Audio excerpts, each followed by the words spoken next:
Welcome to the critical analysis of religious literature aimed at children. We'll examine how certain religious texts employ various manipulation techniques that can significantly impact children's psychological development. Our goal is to understand how these materials shape young minds and identify potentially harmful messaging that parents and educators should be aware of. In part 2 of our analysis, we'll explore stories spanning an incredible 857 years of biblical history.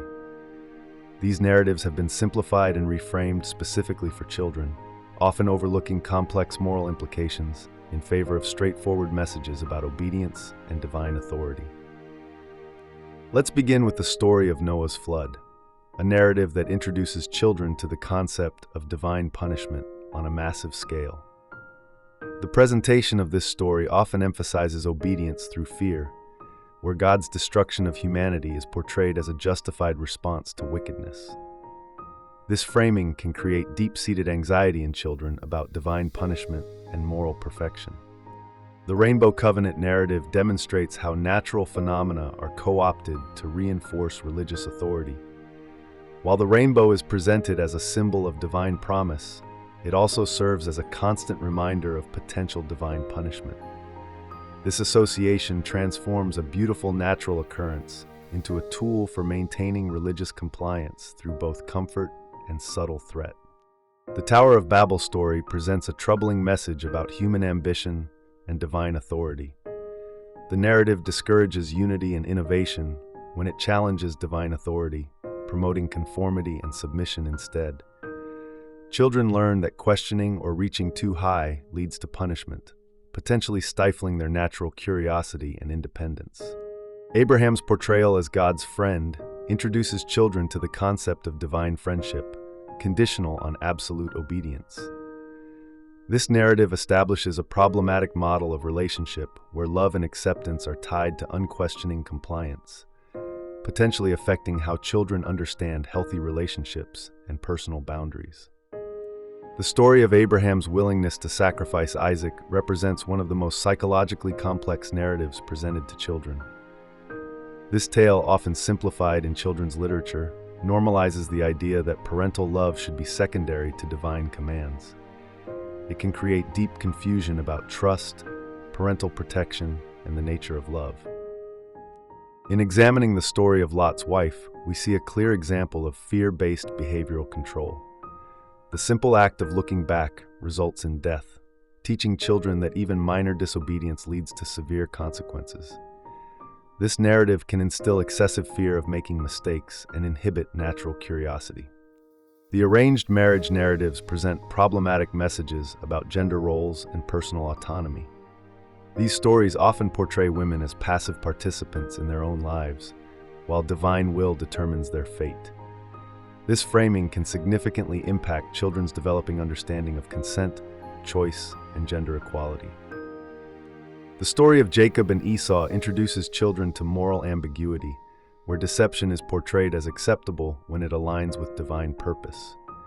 This narrative's justification of dishonesty for religious ends can confuse children's developing moral compass and understanding of right and wrong. The narrative of Dinah presents particularly troubling messages about violence and gender. The story's handling of assault and its aftermath often focuses on honor and revenge rather than victim support, potentially teaching harmful lessons about blame and responsibility in violent situations. Joseph's story, while often presented as a tale of triumph, contains concerning messages about family dynamics and divine purpose.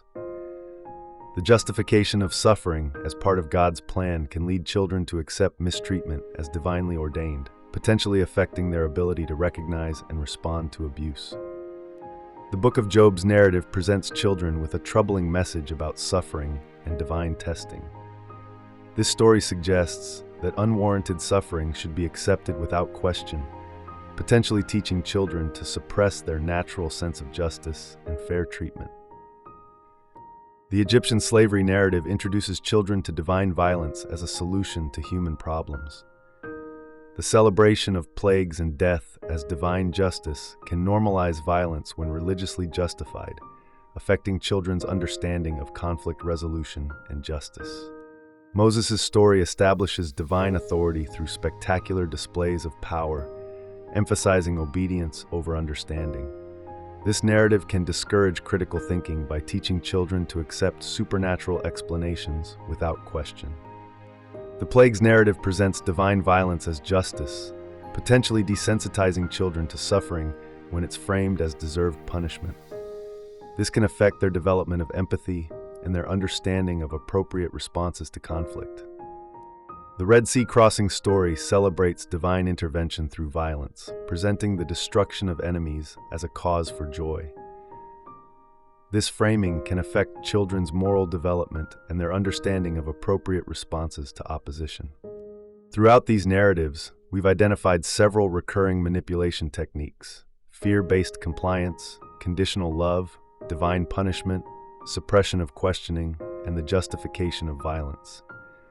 These methods can significantly impact children's psychological development, affecting their ability to develop healthy relationships, critical thinking skills, and moral reasoning. As we conclude, it's crucial to recognize the potential psychological impact these narratives can have on young minds.